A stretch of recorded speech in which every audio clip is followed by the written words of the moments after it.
My name is Abigael Arunga, and I am here today to give you a masterclass on writing in partnership with Creatives Garage. Today we're just going to talk about a few tenets or themes that have to do with writing. I'm going to talk about my personal journey. I'm going to talk about how it branched into a professional journey and how you can get into the business of writing. So without too much ado, I think we can just get into it.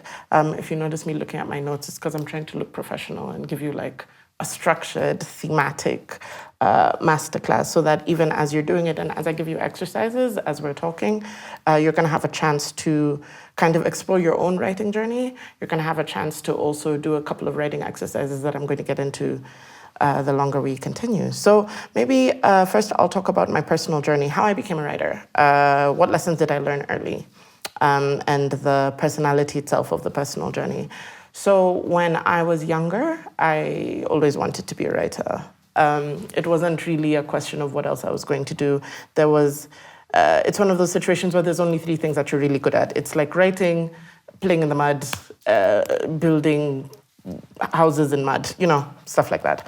And so at some point, one of my really good friends decided that we should start a media house. We were about 5 years old. It was a bit ambitious. So in this media house, we would take pieces of paper and draw like the alphabet. So we'd do A for apple, B for book, C for cat, and we would illustrate these letters that we had decided to make a book of.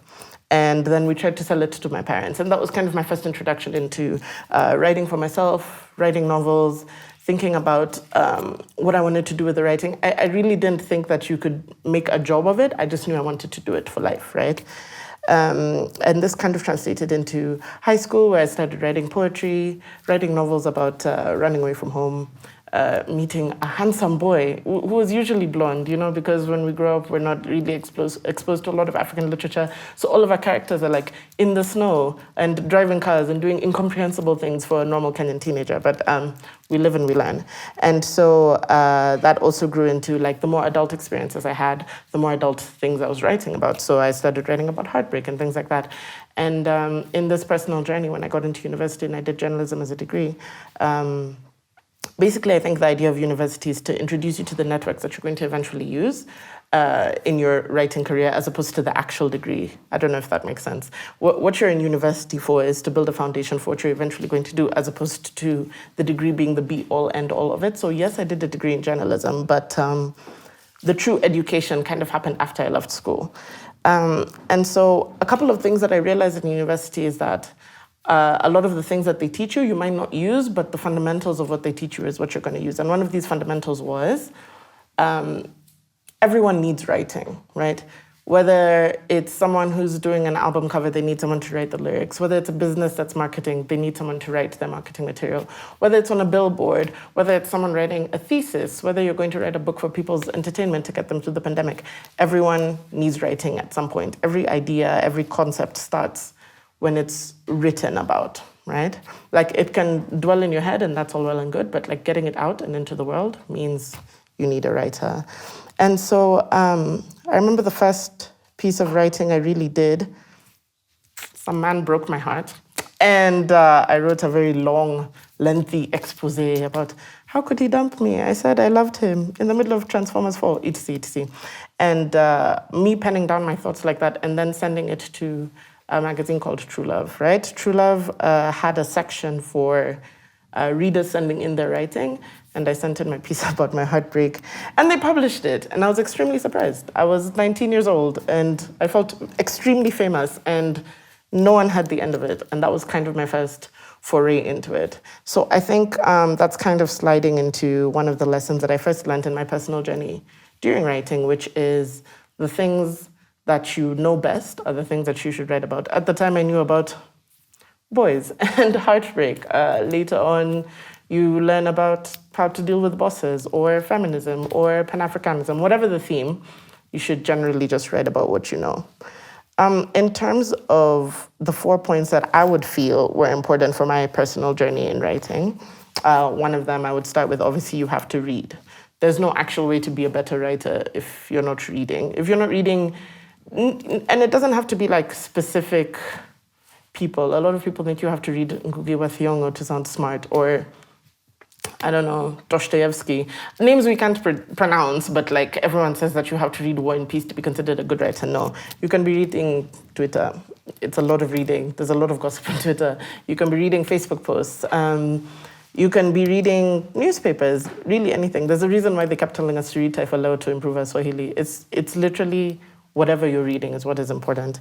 And so the best way for me, in my personal experience, was the best way to become a better writer is to actually read. And the second thing after that is to actually write. You can't become a writer if you're not actually writing. There's a lot of debate on this particular point just because it feels like if you write one book, right, and you don't write another book for another 20 years, are you still a writer? Yes, the answer is yes. I mean, Wole Soyinka has a couple of books under his name, but he hasn't written one book for such a long time. In fact, in 2021 was when his most recent book came out. But was Wole Soyinka now all of a sudden not a Nobel Prize laureate because he hasn't written for so long? No. But if you're young in the craft and you're trying to get better at it, you have to write. There's no two ways about it. And then also, for me, the third thing after you have to read and you have to write is you have to push. Okay, so when I published that piece with True Love, I really wanted to keep writing for True Love, and it was very difficult for me to get into the scene, to kind of break in. Like, yes, you've been published once, but like, you're not tested and tried. No one really has experience with your writing. After one piece of writing, what are you going to do?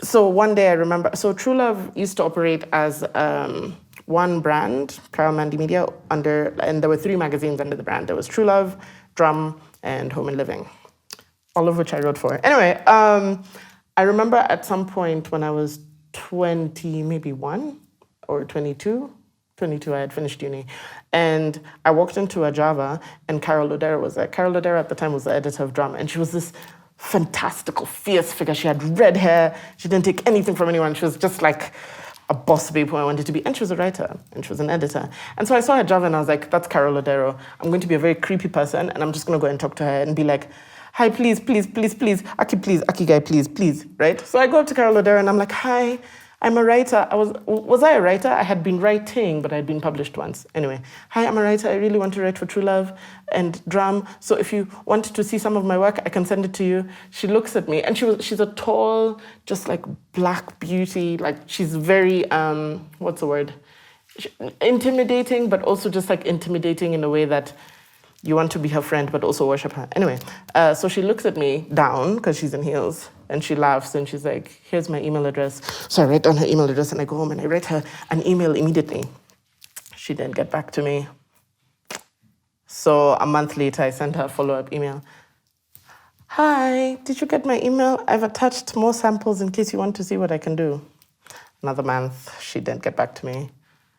Another month later, and you know, at this point, I've told all my friends that I have been talking to Carol Lodero, and she's considering my work. That was not the case. A month later, hi, Carol, I don't know if you saw my da-da-da-da-da. So what ended up happening is I went back to the Java and kept going back to the Java until she showed up again. And then I reminded her that, hi, I'm the writer. And she's like, oh yeah, you're the writer who's been emailing me like a creepy stalker. But she got back to me after 6 months, and I started writing for Drum. And that's how that happened. So I think the lesson there is Java is a good place to meet writers. No, I'm kidding. I think the lesson there is if you want something, you kind of have to push for it. I was young, I apologize, but there are other ways to push people without invading their personal space, which I will talk about later in like the second and third part of this. And so like kind of to round out the personal journey, as I had said, so far you have to read, you have to write, you have to push. And the fourth thing I learned in my personal journey was that writing can actually be a job. As I had said before, when I was younger, when I wanted to be a writer, I wanted to write for the joy of writing. I wanted to write for the joy of expression, for when I was thinking of running away from home because I wasn't given money or my parents weren't buying me a spaghetti strap or whatever the case. But it didn't occur to me that I can write and I can be good at it and then I can make money from it. And so writing can be a job. You can do it for fun, yes. You can do it because you're good at it, yes. But you can also do it because it can make you money. If you're not the kind of person who's particularly interested in keeping a 9 to 5, Although, let me just disabuse people of the notion that writing is not going to be a 9 to 5. It's actually more likely going to be a 6 to 12 because it's kind of an all-encompassing creative cycle, right? Just because you're not writing all the time doesn't mean you're not thinking about writing, doesn't mean you're not thinking about ideas or stealing ideas from things around you. When you see someone in a rainbow sweatshirt, are you going to go home and write a short story about a boy with big dreams in a rainbow sweatshirt? When you meet a writer who's wearing a scarf around her neck and sipping a mug of tea, are you going to go home and write about the tortured existence that you see in her? Because creativity in writing is about constantly thinking, it's about constantly visualizing, constantly imagining the worlds that you're going to go home and create on your notebook or your laptop. Yeah, so that's kind of the first theme that I wanted to cover in terms of a personal journey. But as you're streaming this masterclass, I'd like to ask you now to pause it after I tell you these 5 questions that you can write down at home and answer to kind of chart what exactly it is that you're trying to do in your personal writing journey. So get out whatever you're writing on. You can write down these sentences and you can answer them now if you want to pause, or you can write down the sentences and answer them after the masterclass. So it's 5 questions. Number 1, I am watching this masterclass because there has to be a reason that you clicked on it. It's not my earrings. Why did you decide I want to watch this masterclass about writing, right? Number 2, I want to learn about writing because there's a reason you picked this particular one as opposed to the other one. I know that sounds like the same question, but it's not. Let me read it again. I am watching this masterclass because, and I want to learn about writing because, all right? 3rd question, sorry if this sounds like a therapy session. I am happy with my life because, all right? I am happy with my life because, fill in that sentence or write it down to answer later. Number 4, if I could change something in my life, it would be, right? If I could change something in my life, it would be.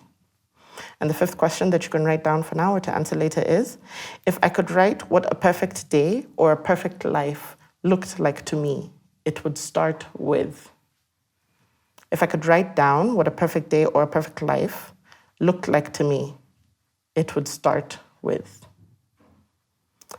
Yeah, so just kind of write all of those down, answer when you feel so inclined, and then you can start again or we can continue the conversation if you haven't paused.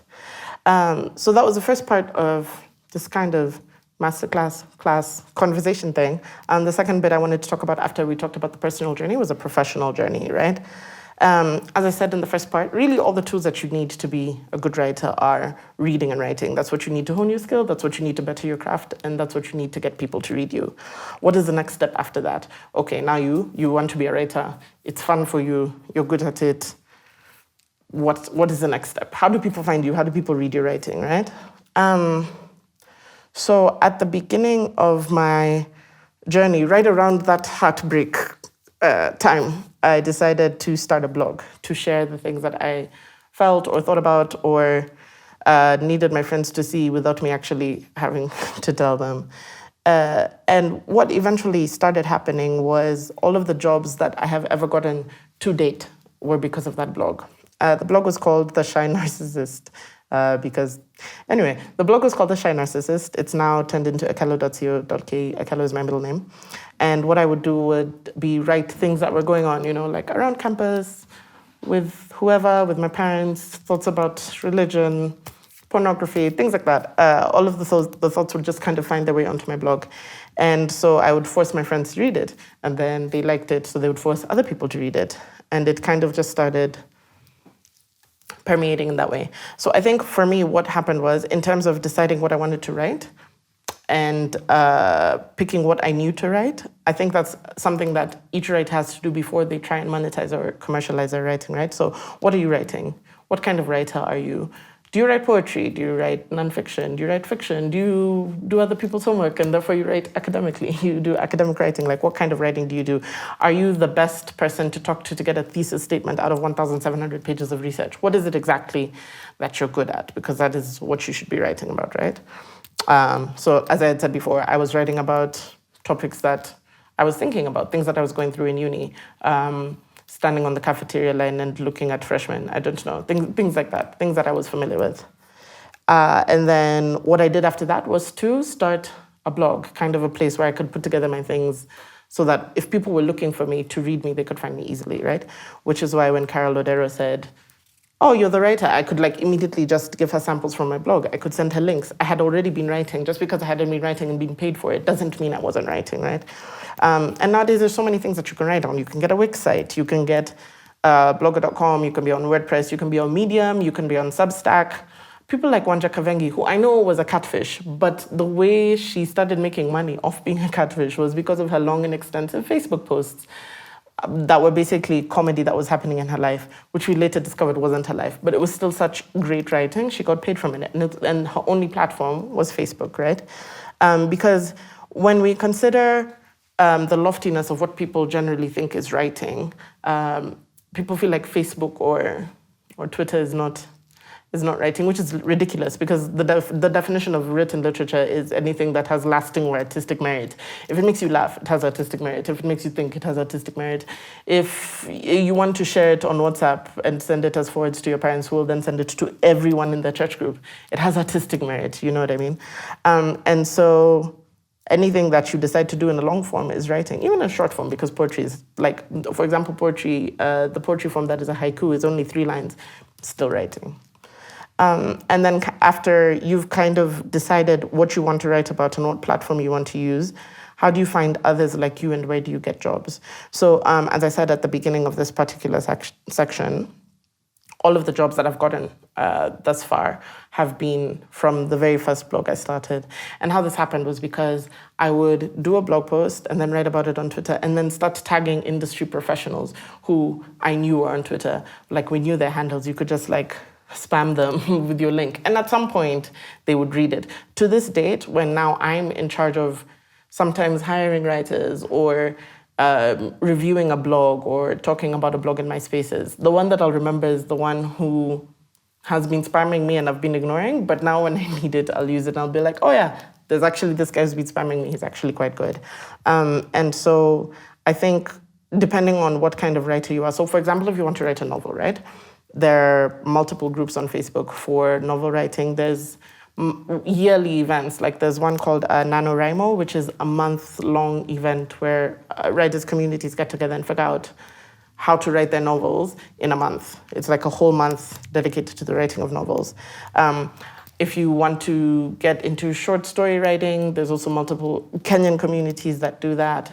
If you're interested in like getting published and getting a deal, who do you know in Kenya who has gotten a publishing deal? For example, Troy Onyango, who started Lolo magazine publishing deal. You can follow him. He writes about it. He talks about it. Khadija Abdallah, who just published The House of Rust. She got a publishing deal by winning a competition that was advertised on Twitter for first-time writers and first-time manuscripts. You need to follow people and reach out to these people to find out how they did what they did. And usually they're only too willing to share. It's not the kind of situation in the old days that we had where getting to these people was so hard. It was so inaccessible. It's not like that anymore. Joining WhatsApp groups with like-minded people, joining Facebook groups, reaching out to authors, finding out where the people you want to be like hang out at Java. Don't do that. Don't be a creepy stalker, but like find out where people are. Places like Kenya National Theatre, which has regular events for like playwrights and scriptwriters, if playwriting and scriptwriting for television is something you're interested in. Kenya Film Commission regularly has events and call-outs for themes such as these, like what masterclasses can you be watching? Are there festivals that you can attend? Things like that. You need to figure out what kind of writing you want to do, where to share the kind of writing you're already doing, and where to meet the people who are doing it on a professional level that you want to be on. All right, and now it's time for other questions again. So take out your laptop or your notebook or whatever you're doing. So the first questions were on your personal writing journey, and these ones are on your professional writing journey, right? So it's just going to summarize in these questions how to chart the way forward for your professional journey, right? Because in your professional journey, whatever that looks like, you need to be clear on what your brand looks like, even if that brand is simply sitting at your desk and writing behind it. That can also be your brand. You don't want to make money from it, that's fine. You're doing it for the joy, that's fine. So for the next however many minutes it takes you to answer these questions, there are 4 questions. I'll ask you to write them down again.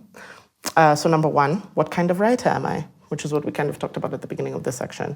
What kind of writer am I? What do I want to write? What form do I want to take?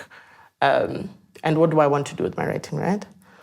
Number 2, what steps have I taken to get better at my writing?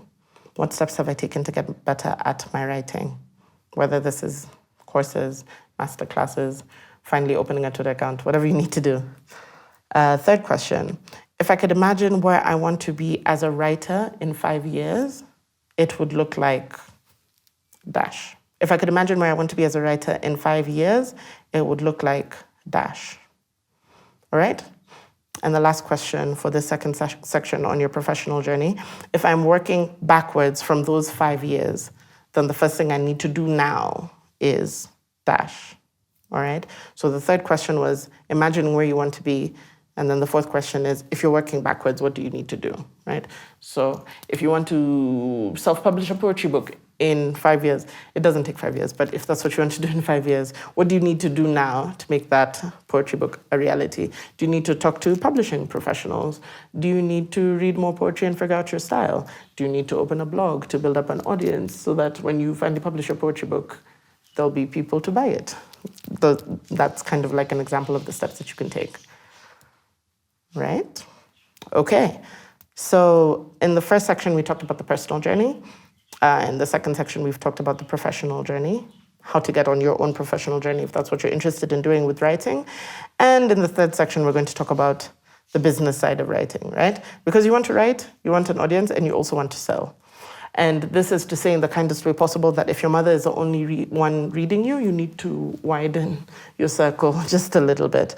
There's a difference between writing for yourself in your house in a professional journal, like you're writing in your journal for yourself, you're a professional journalist, haha, joke. There's a difference between that, writing for yourself, and being a writer. And not that journals of famous people are not often published, they are, it's just that more often than not, it's more when they're dead, and they can't enjoy the fruits of their labor. So if you wanted to be published when you're alive, right, how to kind of get into the business side of it. The more money you make as a writer, the more able you are to kind of delegate these aspects of your writing to other people in terms of like, people who are figuring out your publishing, people who are figuring out your brand, people who are figuring out where you need to speak. But at the beginning of the journey, you're the one who has to do all that fun stuff. So I think the first thing to do would be to tell your friends and to tell other writers and to kind of get your name out there. Even if it's not your name necessarily, you can start something anonymous if you're scared of people knowing your name, that's fine. And if you are trying to get your name out there, the best time to open a Twitter handle was yesterday, and the best time to do it is now. There needs to be some kind of social media presence, and it doesn't even have to be Twitter. It can be, there's a website that is your name, abigaelarunga.com. That's not my actual website. My website is akello.co.ke. But if you have just your name and a list of things you've written or thoughts you have or whatever, so that you can just get your name out there. There's something out there that has your name on it, your profile on it, your accolades on it, etc. Getting out your brand as a writer is important if you're interested in making yourself and you're writing a business, and social media is massively helpful, even when you're not a social media person. When people can track you down, they think that you're not a stranger, and they can relate to you more, and they can kind of see your trail of thoughts or what you're thinking or what you find important. A lot of people who are in the business of writing are on social media as well. So if you're doing something like looking for an agent, for example, when you look on social media, a lot of people in their bios and their descriptions, they write literary agent focused on African writing or things like that. You can literally go into the search bar and look for that kind of thing if that's what you're interested in doing. And there may be a little bit of elbow grease that comes with being successful as a writer, but keep in mind that success doesn't mean you're a writer, and a lack of success doesn't mean you're not, okay? At the end of the day, as crazy as it is, the only reason we're writing is because we enjoy it, and elevating to the next level of anything is going to take a certain amount of work, right? And when I say a certain amount of work, I mean work in terms of research, work in terms of continuing to write, because writing is work, and it's hard, and it's tiring, and it's exhausting, and it can be extremely rewarding, but extremely fulfilling at the same time. Extremely rewarding and extremely exhausting at the same time. Much like anything, children, jobs, things like that. In terms of the business side, for me in my career, as I had said before, blogging is what really helped me to get in where I wanted to be as a writer. But you can use various forms of social media. You can use Twitter, you can use Instagram, you can use Facebook, Medium, Substack, all of the platforms that I had mentioned earlier in the masterclass. Yeah, so there's no exercise at the end of this particular section. In case you were breathing a sigh of relief, I just wanted to cover very quickly frequently asked questions that people ask me often when I say I'm a writer. One of these is, how do you become a better writer? I think I answered this in the first section, and the only way to become a better writer is to keep reading and keep writing, right? There's really no grand master formula, there's no shortcut, there's no bribe you can give to the writing gods to make you a better writer. Either you do the work or you don't. That's the only way. Second question that I get a lot is, what if I love writing but I'm bad at it? Okay, so anything is a learned skill, right? You can love writing and you can be bad at it, but you can learn to be better at it, which might be one of the reasons why you're watching this masterclass in the first place. There's workshops you can attend, there's classes you can go to, there's degrees you can do if you're feeling extra serious about it, that can make you a good writer, right? And if you continually do these things and your writing still isn't getting better, you should probably talk to like a writing professional or a writing coach / teacher / trainer. Kind of to figure out your problem spots, to figure out what you're doing wrong, to figure out what you actually think is being a bad writer, because sometimes being a bad writer is just being like misunderstood, or like a lack of vocabulary, or like figuring out how to get an editor to bring out the best of your writing. You're not necessarily bad, you just need editing some of the time, right? And if you still don't get better at writing, then it's fine. Maybe writing is not for you, and that's also something you can accept and pivot from. But a lot of professional people took 20, 25 years to acquire the level of fame or success or material wealth that they wanted when they were thinking about being a writer. And some people never do, and you have to figure out how important that is to you at the end of the day. You can still be a good writer, and it can still be just for yourself. C, is it possible to actually survive as a writer in Kenya? The short answer is yes. The long answer is yes, and it is extremely hard. Like I said in the section about business, there's a lot of elbow grease that goes into becoming a writer. It is possible to survive. You might have to do many writing things to do it at the same time, because like as I said at the beginning of this masterclass, everyone needs writing, right? And so you might have to do many different forms of writing to survive as having writing as your only job in Kenya, but it's possible. The reason I know it's possible is because I'm doing it. My only job is writing. My parents still don't believe it. Yes, so it's possible. It's just hard. Another question I get is, how do you get famous as a writer? Famous, I don't know. I have no idea. I would assume, if I were to guess, that the key is consistency. If you're regularly putting things out, if people regularly know and engage with your work, if you're regularly seen and put yourself in spaces that you can access as a writer, I guess, if fame is what you want, as opposed to better writing. And one of the other questions I get is, how can I contact you? You can contact me on Twitter and Instagram at Abigail Arunga on all these platforms, Abigail Arunga on Twitter and Instagram. Yeah, if you have a piece of writing you want me to look at and be honest about, send it to me on Twitter or Instagram. Yeah. And I think that's kind of all I have to say about the basics of writing as a masterclass. It would be great to continue to do a couple more masterclasses. We'll see how Creatives Garage is feeling about making that happen. But yeah, masterclasses and more workshops to make better writers would be great. So thank you for listening. Thank you for sitting through my 4-part series on writing in Kenya today. I hope it's helped you. If you have any more questions, like I said, you can find me on Instagram and Twitter at Abigail Arunga. Yeah, thanks for listening.